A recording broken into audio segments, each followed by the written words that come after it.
주시기 바랍니다.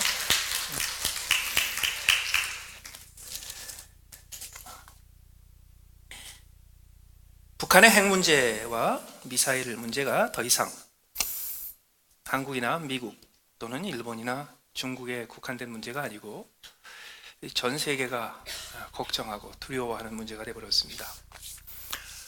그래서 전 세계 주요 언론 기자들이 아주 대표적인 잘 알려진 유명한 기자들이 바로 비행기를 타고 서울에 들어갔습니다. 그 긴박한 급박한 위기 상황을 서울 현지에서 또 배경을 두고 그렇게 보도를 하려고 들어갔습니다. 들어가서 다 놀랐습니다. 서울에 가보니까 아무도 신경 안 쓰고 살아요. 아무도 걱정 안 해요. 대통령을 말할 것도 없고 외교 안보 분야의 모든 책임자들이 다 휴가 가버리고, 도대체 서울 가보니까요, 북한 핵 문제가 있는지 없는지, 미사일 문제가 있는지 없는지 알 수가 없을 정도로 아무런 관심 없이 지내는 걸 보고 충격을 받았습니다. 그래서 북한 핵 문제가 뉴스거리가 아니라 서울에서 아무도 신경 안 쓴다가 뉴스거리가 돼버렸습니다. 근데 그건 뭐 서울이나 우리나 비슷합니다, 사실. 지난 며칠 사이에 여기 UVA가 있는 샬롯스빌에서 그 백인 인종주의자들이 대규모로 모여서 시위를 하면서 그게 폭력 사태로 번져서 한 사람이 죽기까지 하는 엄청난 일이 벌어졌습니다. 미국 역사의 반세기 만에 처음 보는 충격적인 사건인데요, 우리는 별로 신경 안 쓰고 지냅니다. 사실 우리가 매일 신경 쓰고 지내는 거는 언론인들이 관심이 있는 뉴스의 헤드라인으로 실리는 그런 것들이 전혀 아닙니다. 그거 우리하고 아무런 상관이 없습니다. 우리가 매일매일 신경 쓰는 게 뭔가요? 대놓고 나는 매일 이거 생각하고 살아요, 그렇게 신문에 광고 낼 거는 아니지만, 우리가 매일매일 하루 종일 거의 우리 머릿속에서 떠나지 않고 늘 우리의 관심을 사로잡는, 때로는 우리를 심각하게 걱정하게 만들고, 때로는 우리를 아주 긴장하게 만들고, 때로는 우리를 불안하게 만드는 매일매일 우리의 관심을 사로잡는 것들이 사실 몇 가지가 있습니다. 그 중에 하나가 건강 문제입니다. 건강. 우선 12살 전에는, 오늘 본문에 12살짜리 아이가 나오는데요, 12살 전에는 건강 걱정 전혀 안 합니다. 왜? 부모가 대신해 주니까. 12살 전에 지나서 이제 대충 한 30살 초반까지도 건강 문제 생각 안 합니다. 왜냐하면 자기 몸이 강철로 되어 있다고 믿으니까. 그러다가 어딘가 삐끗하기고, 어딘가 덜커덕하고, 어딘가 살짝 불편하기 시작하면서부터 이제 본격적으로 건강 문제에 신경을 쓰기 시작하고, 시간이 지나면 지날수록 죽는 날까지 건강 문제는 우리의 생각에서 떠나지가 않습니다. 이렇게 우리의 생각과 우리의 삶을 거의 온종일 지배하는 건강 문제에 대해서 성경은 무엇을 가르칩니까? 성경은 건강 문제에 대해서 굉장히 많은 걸 가르칩니다. 사실 모세의 율법은 거의 대부분 건강과 관련이 있다고 해도 상관이 아닙니다. 그렇기 때문에 성경을 기초로 해서 세워진 많은 종파들 중에 성경적인 건강 문제를 교리의 중심으로 삼는 집단도 있습니다. 그 대표적인 게 안식교입니다. 그래서 한때는 거의 한 세대 전에 한국에서 안식교에서 가르치는 건강법이 기독교뿐만 아니라 전 국민에게 큰 반향을 불러일으키기도 했었습니다. 그래서 성경에서 실제로 찾자면 우리의 건강에 유익이 되는 수많은 지식과 기법과 방법과 뭐 이런 것들을 많이 찾을 수 있어요. 굉장히 많이 찾을 수 있어요. 그런데 그게 중요한 게 아니고, 더 중요한 것은 성경에서 그리고 있는 크리스천, 그리스도의 제자, 하나님의 자녀들, 천국에 속한 하나님의 자녀들에게 건강 문제와 관련돼서 성경은 어떤 원칙을, 원리를 세워놓느냐 하는 것이 중요합니다. 왜냐하면 그 원리를 찾아야 우리가 지금부터 시작해서 천국에 들어가서까지 영원히 불변하게 적용되는 그 원리를 붙잡고 살면서 비로소 그냥 단순히 모든 세상 사람들이 다 좋다고 하는 건강의 기법을 따라가는 데서 그치지 않고 정말 하나님의 자녀다운 그런 방법으로 건강을 잘 챙겨갈 수 있는 방법들을 구할 수 있게 됩니다. 성경에 건강과 관련되는 걸 찾으면 수천 군데 나옵니다. 그러나 건강과 관련되는 또 우리의 생명과 또 우리의 노화와 또 연로해서 죽는, 왜냐하면 이 건강이라는 건 그냥 씩씩하게 건강하게 힘세게 이런 차원이 아니고 우리에게 있어서 건강은 항상 무병장수를 의미하기 때문입니다. 그래서 성경에서 우리가 병 없이 큰 탈 없이 병으로 고생하지 않고 수명을 다 채워서 살 수 있는 무병장수에 관련된 원리를 찾자면 그렇게 많은 것이 등장하지 않습니다. 저는 오늘 이 누가복음 본문에서 그리스도인들을 향한 하나님이 가지신, 예수님께서 가지신 우리의 육신, 건강, 그리고 무병장수와 관련되는 원칙들을 정리해 보고자 합니다. 그 원칙의 가장 근본은 이겁니다. 우리의 무병장수를 의미하는 건강은 전적으로 하나님에게 속해 있습니다. 그것은 하나님의 권한입니다. 오늘 본문에 회당장 야이로의 외동딸, 12살 된 외동딸이 등장합니다. 우리가 함께 읽은 본문에 보시면 예수님께서 아직 말씀하실 때라고 나오죠. 그래서 이 배경이 있다는 것을 의미합니다. 어떤 배경인가요?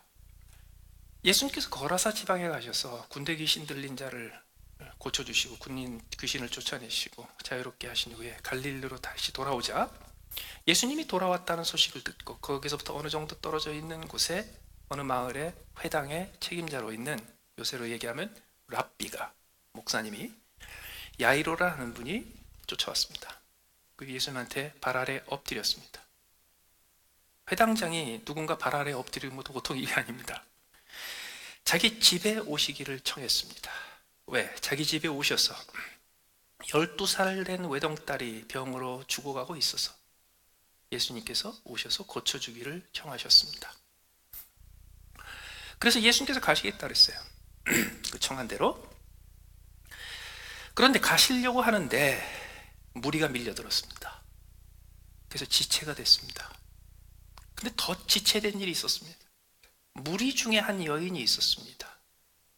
12해를 혈루증으로 앓는 여인이 있었습니다. 예수님의 뒤에 와서 예수님의 옷깃에 손을 대면서 그 병이 고침을 받았습니다. 그 여인을 찾아내서 대화를 나누고 그 여인을 축복해 주는 일 때문에 또 시간이 지체됐습니다. 성경은 12살 된 죽을 병 걸린 여자아이와 12해 동안의 혈루병을 앓는 중년의 여인을 또 비교를 해놔요. 왜? 예수님은 공생의 3년 동안에 수많은 병자를 고치셨어요. 무병장수. 예수님의 3년 동안의 생애에서 이 병으로 일찍 죽고 병으로 고생하고 병으로 수명이 단축되고 하는 사람들을 수도 없이 예수님께서 만나시고 고쳐주셨어요. 그런데 예수님께서 이 시기에 지체됐습니다. 그래서 다 정리하고 이제 갈 길을 재촉해서 가려고 그러는데 회당장의 집에서 사람들이 달려왔습니다. 그리고 이렇게 이야기합니다. 회당장님의 딸이 죽었습니다. 이제 선생님을 더 괴롭게 하지 마십시오. 그럴 때 예수님께서 두려워하라 마라, 믿기만 하라. 그리고 가세요. 뭘 믿으라는 겁니까? 예수님께서 오늘 이와 같은 상황을 설정하셔서 회당장의 딸을 고쳐주시는데 예수님께서 무엇을 보여주시려고 하신 겁니까? 바로 한 가지입니다. 예수님은 모든 피조세계, 모든 생명 가진 것, 그 모든 것에 절대적인 통치권을 가지신 주권자이십니다. 심지어 예수님께서는 나중에 자기 부하를 고쳐달라고 쫓아왔던 로마 백부장의 이야기를 듣고 이 상황과 비교를 하십니다. 예수님께서 어떻게 비교를 하시냐면, 회당장은 내가 자기 딸에게 와서 거기 손을 얹어서 그 아이를 어루만져서 고쳐주기를 원했지만, 이 백부장은 다르다. 백부장은 자기 집에 오기를 원한 게 아니라 멀리 서서 그냥 예수님의 말씀 한마디로 고쳐주기를 원했다. 무엇이 차이인가? 백부장은 예수님이 권세를 가지신, 모든 것 위에 권한을 가지신 분이라는 사실을 믿었습니다. 회당장은요, 예수님의 능력을 믿었습니다. 그게 그거 아니냐고요? 달라요. 뛰어난 외과 의사나 내과 의사 출신 대통령이 있을 수 있죠. 대통령에게 보고가 들어왔습니다. 어떤 사람이 아주 몹쓸 병에 걸려서 힘들어한다고. 그때 대통령은 의사로서 그 병자를 고쳐줄 수 있습니다. 그건 대통령의 능력입니다. 그런데 대통령이 의사로서 고쳐주지 않고 대통령의 권세로 고쳐줄 수가 있습니다. 서전 제너럴에게 명령해서 국가가 가진 모든 자원과 모든 인력을 동원해서 이 병을 고쳐라 그러면 됩니다. 어떤 게 더 중요한가요? 예수님이 병을 고치는 능력이 있다는 것보다 더 놀라운 사실이 있습니다. 예수님은 질병, 박테리아, 바이러스까지도 명령하면 순종할 수밖에 없는 절대의 권한을 가지고 있다는 것을 예수님께서 보여주시고자 하신 거예요. 예수님께서 가만히 계시던 분이 나서서 두려워하지 말고 믿기만 하라고 과감하게, 액티브하게, 적극적으로 말씀을 하신 또 한 가지 이유가 있습니다. 사람들이 와서 뭐라고 그랬어요? 회당장님, 선생님을 괴롭게 하지 마십시오. 여러분, 우리는 크리스천으로서 온 우주의 주관자 되시는, 창조주 되시는 하나님이 내 아버지라는 데서부터 시작해서 하나님관, 세계관, 인생관, 이 모든 것이 달라져야 합니다. 그런데 그 달라지지 않아서 우리가 실수하는 거 하나 있어요. 우리가 하나님을 귀찮게 해드릴 수 있다고 믿는 거예요. 에이, 누가 그래요? 그럴지 모르죠. 아니에요. 우리는 항상 어떻게 계산하냐 하면, 내가 이렇게 하면 하나님이 이걸 싫어하실 거야. 내가 이렇게 하면 하나님이 이거 좋아하실 거야. 내가 이렇게 하면 하나님이 이렇게 해주실 거고, 내가 이렇게 하면 하나님이 아마 야단치실 거야. 그렇게 계산해요. 여러분, 하나님한테 아무것도 귀찮은 거 없습니다. 아무것도 하나님을 괴롭게 할 수 있는 일이 없습니다. 왜? 하나님은 절대의 권세를 가지시고 모든 능력을 다 가지고 계신 분이기 때문에 우리는 누구도 하나님을 괴롭게 할 수가 없습니다. 예수님께서 이 과정을 거쳐서 우리에게 보여주시고자 하는 건 딱 하나입니다. 예수님은 모든 것의 주관자이십니다. 모든 것은 예수님의 권세에 달려 있습니다. 죽는 것도 사는 것도, 죽었다가 다시 사는 것도, 질병도, 모든 것은 주께 달려 있습니다. 우리는 매일매일 우리의 생각 속에서 떠나지 않는 건강 문제조차도 여기서부터 시작해야 합니다. 어떻게? 내 건강 문제는 주께 달려 있다. 내 인생에 내가 얼마만큼 건강하게 오래 사느냐 하는 것, 이것은 전적으로 하나님 앞에 달려 있다. 다시 말해서 이것은 내가 이렇게 해서 바꿀 수 있고 저렇게 해서 바꿀 수 있는 문제가 아니다. 그렇기 때문에 우리는 매일매일 어떻게 살아야 되느냐? 내가 이 땅을 떠날 날은 하나님이 정하신다. 근데 그 날이 언제가 될지 모른다. 그렇기 때문에 우리는 건강 문제에 접근할 때조차도요, 이렇게 접근해야 돼요. 내가 무엇인가를 열심히 남다른 일을 하면 내 수명을 늘릴 수 있을 거다라고 생각하지 마십시오. 내 인생의 수명은 하나님이 정하십니다. 다만 우리가 할 수 있는 일은 무엇인가? 우리 수명을 늘리기 위해서 우리가 할 수 있는 일은 아무것도 없습니다. 그런데 우리의 수명을 줄이기 위해서 우리가 할 수 있는 일은 무지무지 많습니다. 하나님께서 내가 얌전히 잘 살면 90세까지 살 수 있는데요, 그렇게 해주셨는데 나는 나의 선택에 의해서, 나의 조그만한 어리석은 선택에 의해서 50도 못 살고 죽을 수 있습니다. 어떻게? 안전벨트 안 매면. 그렇기 때문에 우리는요, 이걸 먹으면 더 오래 살 수 있대, 이런 치료를 받으면 더 오래 살 수 있대, 그런 데 쫓아다니지 마세요. 우리의 생명과 죽음은 하나님이 정하십니다. 다만 우리는 내게 그 생명을 허락하시고 내게 그 사망하는 나를 정하신 그 하나님 앞에서 하루하루 내게 주신 그 생명을 소중하게 여겨서 그 생명이 담겨있는 성령의 전이라고 불리우는 이 육신을 소중하게 여겨서 그거를 잘 지키고 잘 보존하고 잘 가꾸는 것이 우리가 할 일입니다.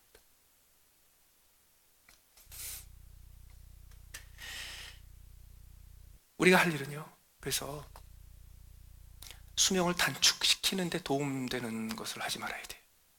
근데 우리가 굉장히 그런 거 많이 합니다. 쓸데없는 거 먹고 쓸데없는 거 마시고 쓸데없는 거 들이키고 쓸데없는 거 빨고 그래가지고 그래서 수명이 팍팍 줄어듭니다.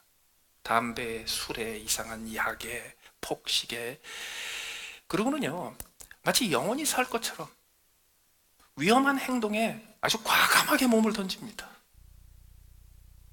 여러분, 5살, 6살 된 아이가 내 곁에 내 아이가 옆에 있으면요, 길 가다가 어떤 조그마한 위험한 가능성이라도 닥치면요, 그 아이를 지키죠.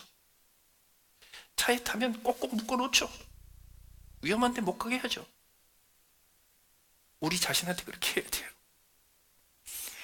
그러나 우리는 종종 내가 뭔가를 하면, 내가 뭔가를 먹으면, 내가 무슨 행동을 하면 내가 남보다 10년, 20년, 30년을 더 살 수 있어. 그거 하나님을 거역하는 일입니다. 하나님이 정하셨어요. 심지어는 하나님이 내 사는 날을 정하시고 하나님이 내가 이 땅을 떠나는 날을 정하셨다라는 것에 유전도 들어있습니다. 유전자. 우리의 수명은 의학적으로 결론 난 이야기입니다. 우리의 수명을 결정하는 가장 중요한 요소는 유전입니다.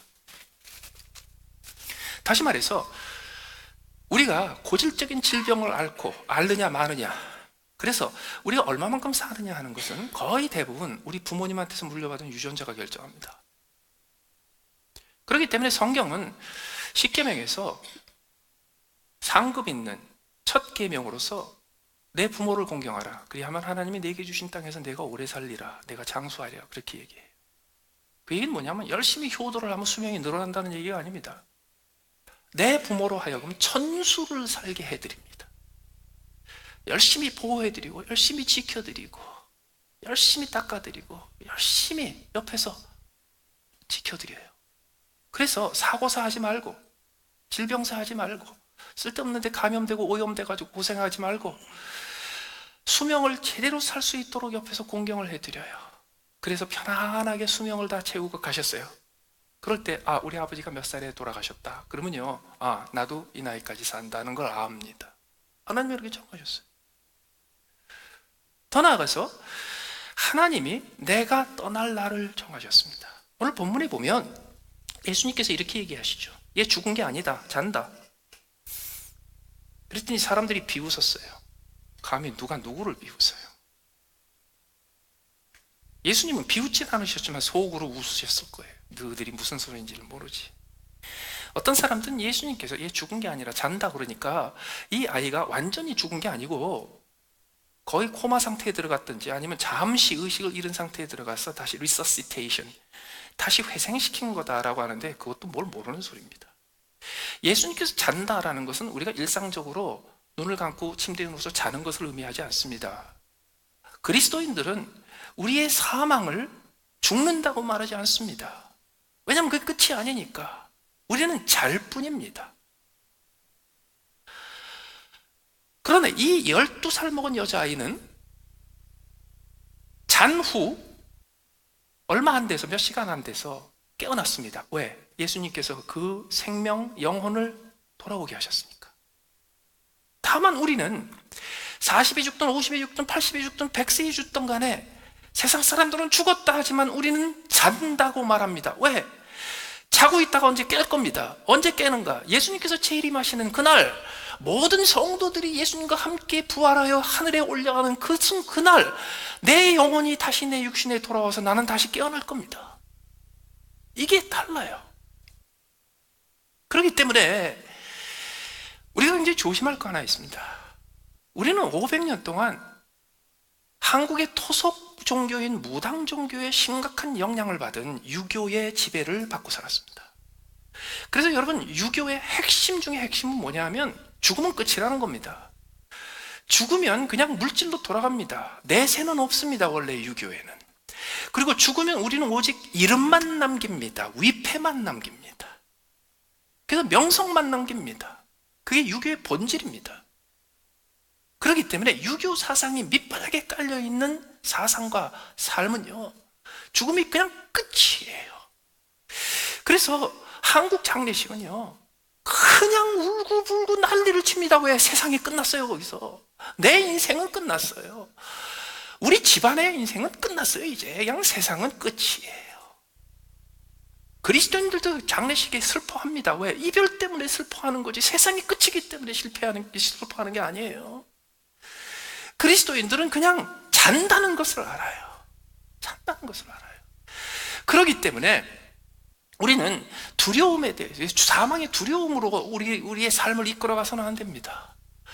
우리는 다만 주님께서 내 생명을 정하셨고 내가 갈 날, 잘 날을 정하셨기 때문에 그건 하나님한테 맡기고, 그때 하나님이 정하신 날에 내가 하나님의 뜻대로 죽는 게 아니고 자는 게 아니고, 그 전에 어처구니 없이 내가 실수해가지고서 이상하게 죽는 것만 내가 피하기 위해서 최선을 다할 뿐입니다.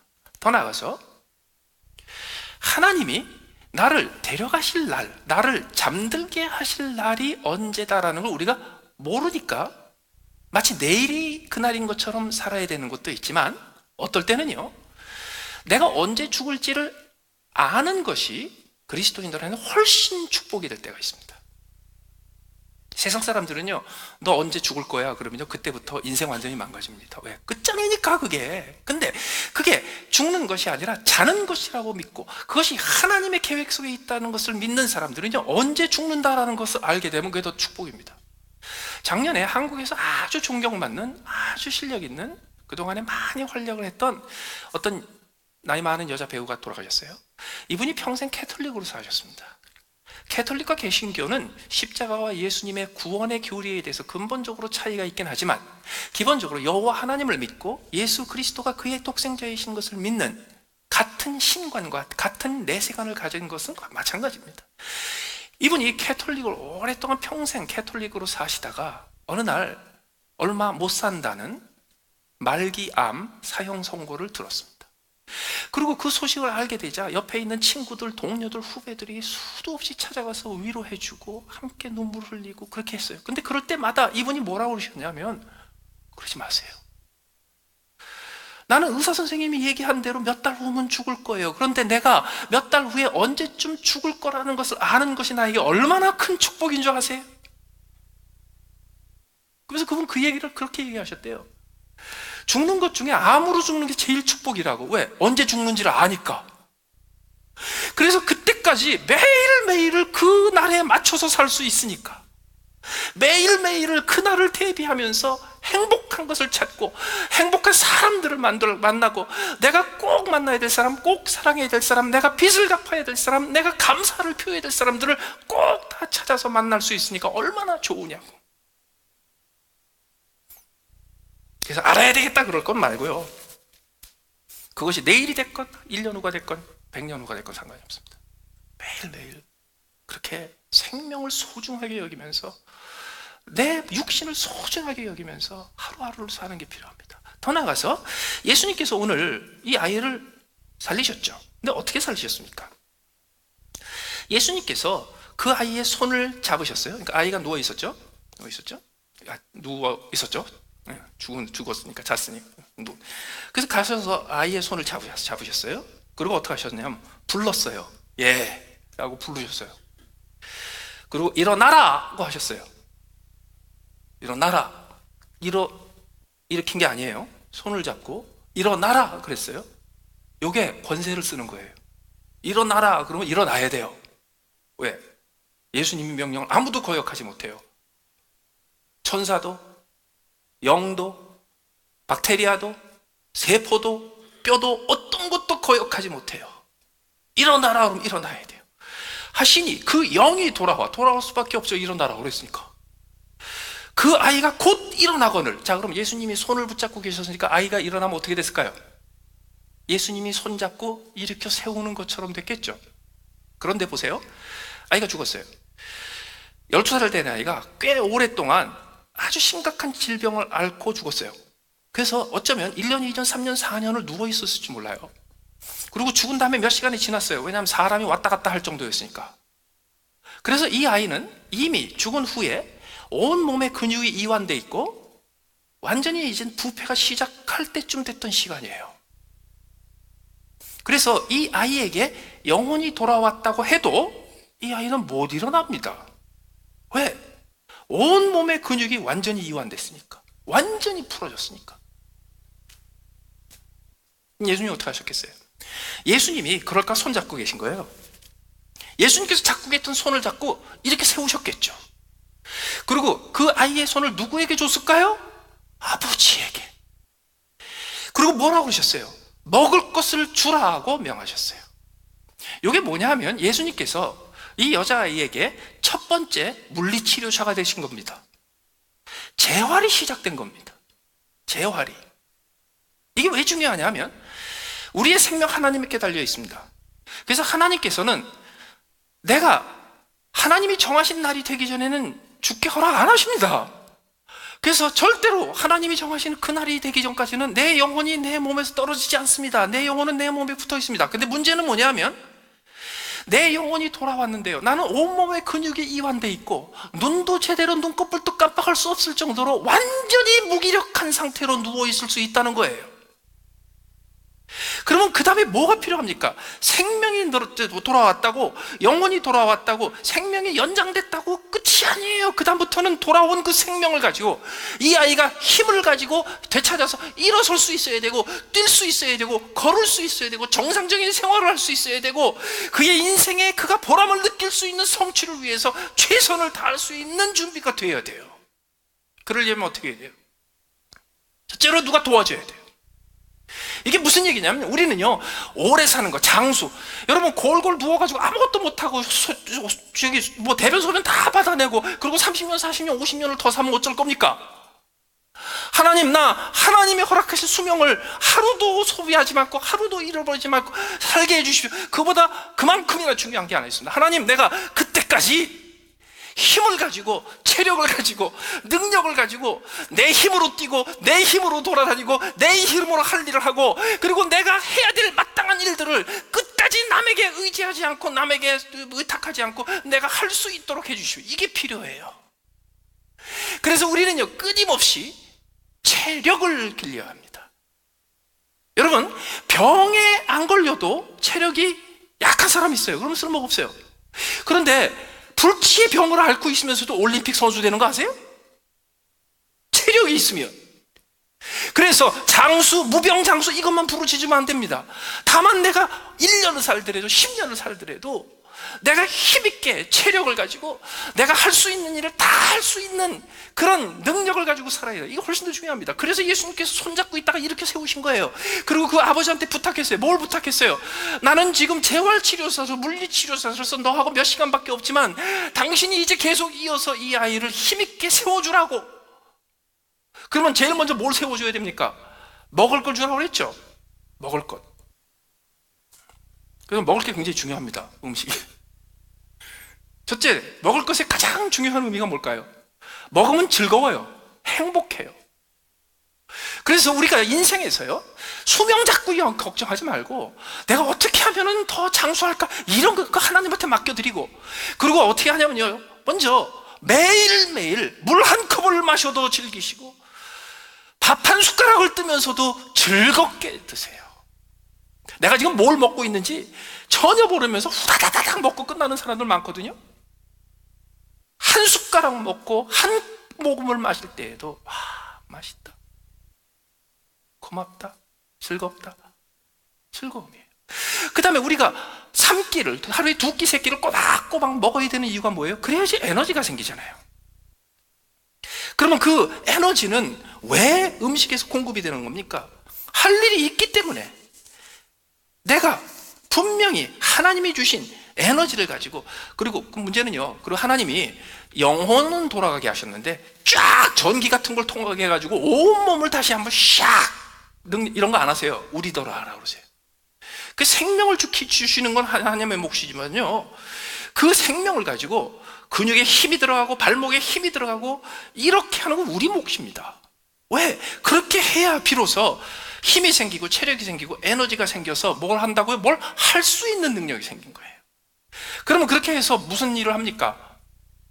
어떤 분들은요, 하여튼 평생에, 그러니까 남은 인생에 오직 한 가지 목표가 좋은 거 먹고 귀한 거 먹고 어디 가서 남 모르는 어떤 치료 받아가지고서 남보다 더 오래 사는 게 목표이고 남보다 더 정력 있게 사는 게 목적인 사람. 그 정력 있어서 뭐 하시게? 그냥 맛있는 거 먹으면 돼요. 그리고 맛있는 거를 즐겁게 먹으면 돼요.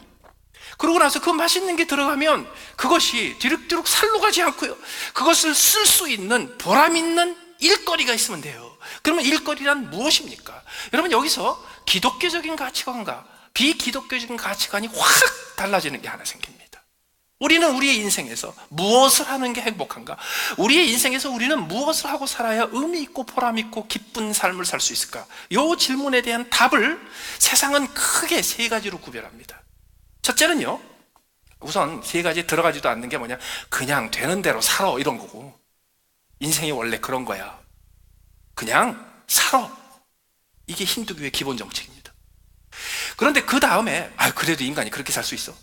그래서 요새는요, 내가 어떻게 하면 인생 행복한 삶을 살 수 있어요? 이런 질문에 대해서 뭔가 답을 주려는 모든 사람들이 기본적으로 이렇게 얘기합니다. 네가 즐거워하는 일을 해.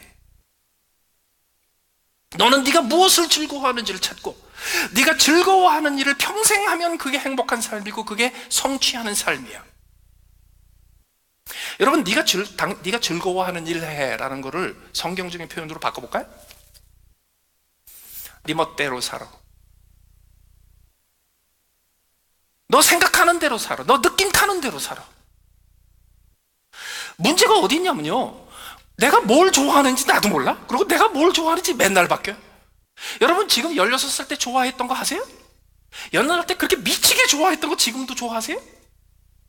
지금 내가 그렇게 좋아하던 일을 1년만 지나가면요, 지긋지긋할 수 있어요? 우리가 뭘 좋아하는지도 모르고요, 우리가 무엇을 즐거워하는지도 잘 모르는데, 더 나아가서 실제로 우리가 나 이거 좋아하는구나 그랬는데 맨날 그게 바뀌어요. 이것처럼 심각한 잘못된 함정이 없어요. 네가 좋아하는 걸 하면서 살아. 그런데 왜 네가 좋아하는 것을 하면서 살아라는 것이 온 세상을 지배하게 되는 줄 아세요? 지금 바로 우리 앞세대, 2차 대전을 겪었고 한국전쟁을 거쳤고 뭐 이런 걸 다 거쳤던 전 세계의 이 앞세대들은요, 어떤 목표를 살았는가? 사명을 가지고 살았어요. 사명을. 우리는 민족 중에 역사적 사명을 가지고 이 땅에 태어났다, 이러고 살았어요. 그래서 우리는 항상 사명을 얘기했어요. 사명을. 그래서 민족 중흥의 사명이 있어요. 독립의 사명이 있어요. 자주 국방의 사명이 있어요. 산업화의 사명이 있어요. 거기까지는 안 가도 말이죠, 너는 장남으로서 자녀들을, 너 동생들을 책임져서 이 가문을 살려야 되는 사명이 있어요. 하여튼 우리는 태어나면서부터 사명이라는 짐을 지고 살았단 말이죠. 그렇게 30년, 50년을 살고 나니까 그 세대가 이 사명 때문에 아주 지쳐버렸거든요. 그래서 그 자녀들에게 너희들은 그렇게 사명이라는 짐을 지고 살지 말고 네가 즐거워하는 일을 해, 그래서 반대편으로 가버렸어요. 그러면 목사님, 사명이 뭐가 잘못된 건가요? 여러분, 사명도 잘못된 거예요. 왜? 그것도 쓸데없이 누가 짐 지어준 거예요. 그래서 사명 너무 찾지 마세요. 그러면 그리스도인들도 사명을 가지고 살아야 되는 거 아닙니까? 그리스도인이 얘기하는 사명은 조금 달라요. 어떻게 다른가? 그리스도인의 사명은 소명에서 나와요. 소명에서 나온다는 뜻이 무엇입니까? 우리는 예수 그리스도를 믿고 나의 구주와 주님으로 영접해서 하나님의 자녀로 거듭난 그 순간 하나님의 소명을 받습니다. 하나님이 나를 불러주십니다. 그리고 하나님이 불러주시는 그 자리에서, 하나님이 불러주시는 그 일을 위해서 우리는 묵묵히 그 자리에서 일할 뿐입니다. 그 일을 어떻게 하냐고요?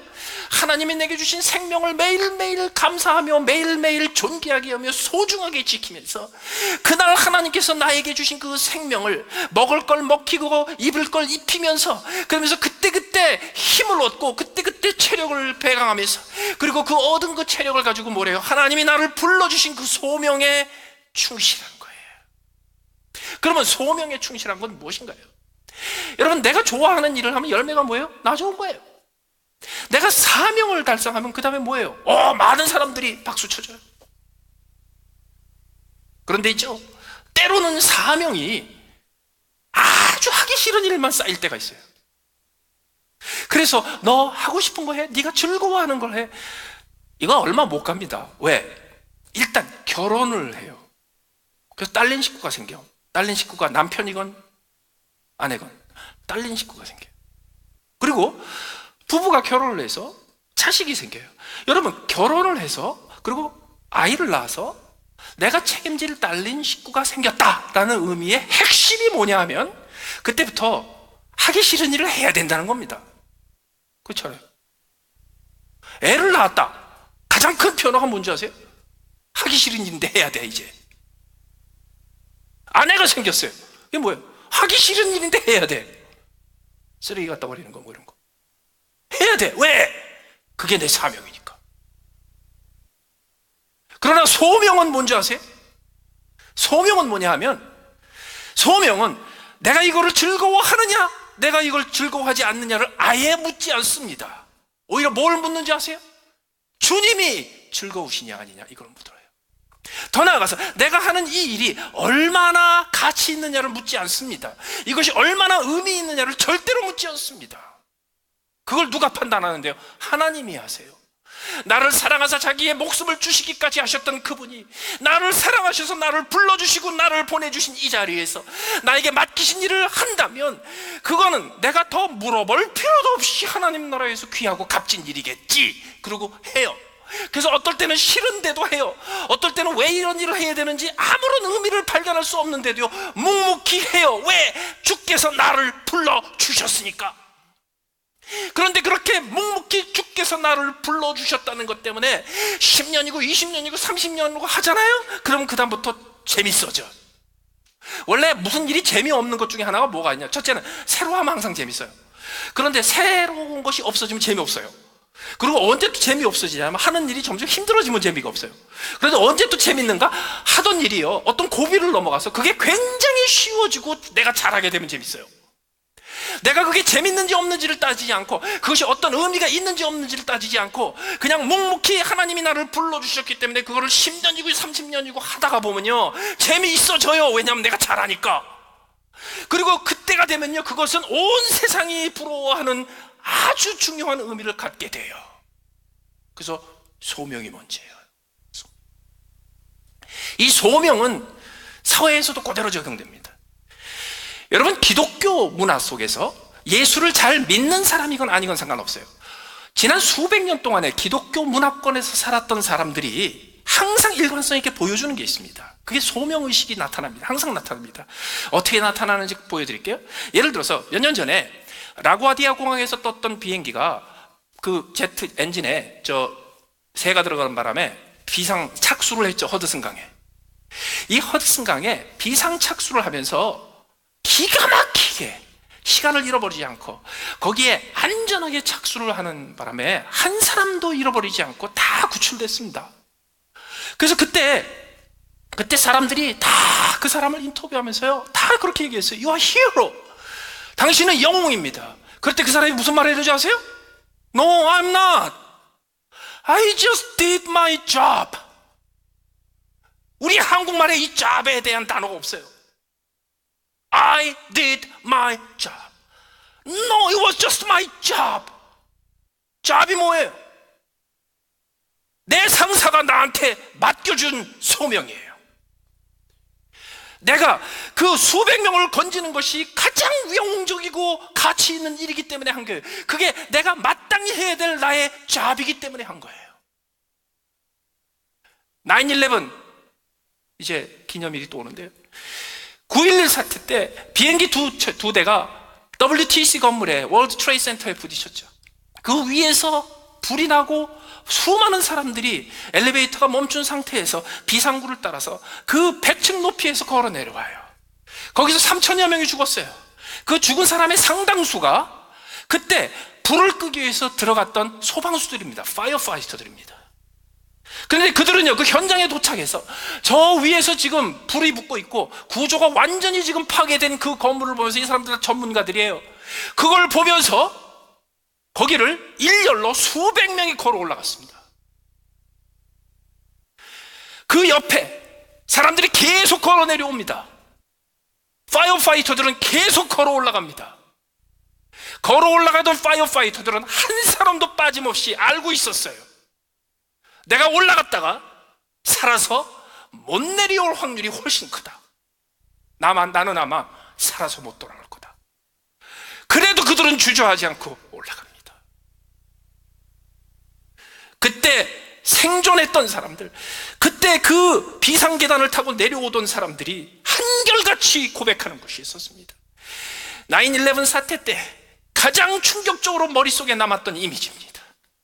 그들이 내려오면서 올라오던 파이어파이터들의 얼굴 표정, 잊을 수가 없습니다. 그들 중에 수많은 사람들이 죽었습니다. 그 중에 살아난 사람들이 있었어요. 그 파이어파이터들, 생존했던 파이어파이터들한테 가서 물어봤습니다. 당신은 어떻게 그렇게 자신의 생명을 위험에 던지면서 거기로 올라가서 그 일을 해낼 수가 있었습니까? 그들의 한결같은 답이 뭔지 아세요? I did my job.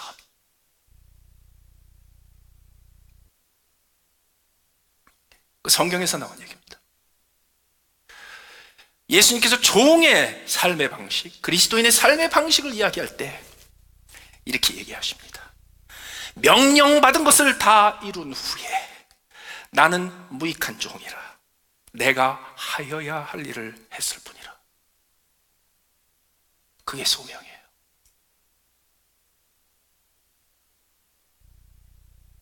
위대한 하나님의 종이 돼서 들어쓰시고 그런 거 아니에요. 내가 지금 하고 있는 이 일이 도대체 무슨 의미가 있는지 하나도 모르겠어요. 그래도 상관없어요. 하나님이 나를 이 자리에 두셨고 하나님이 나에게 이 일을 맡기셨기 때문에 나는 묵묵히 할 뿐이에요. 그런데 내가 체력이 모자라서, 건강이 시원찮아서 그걸 못하면 하나님한테 죄송한 거예요. 그래서 잘 먹어야 돼. 열심히 운동해야 돼. 그러다 보면요, 어느 날 사람들이 물어볼 거예요. 당신의 영웅입니다. 어떻게 그 일을 하실 수 있었습니까? 우리도 똑같이 답해요. I did my job. 명령하셨기 때문에 한 거고,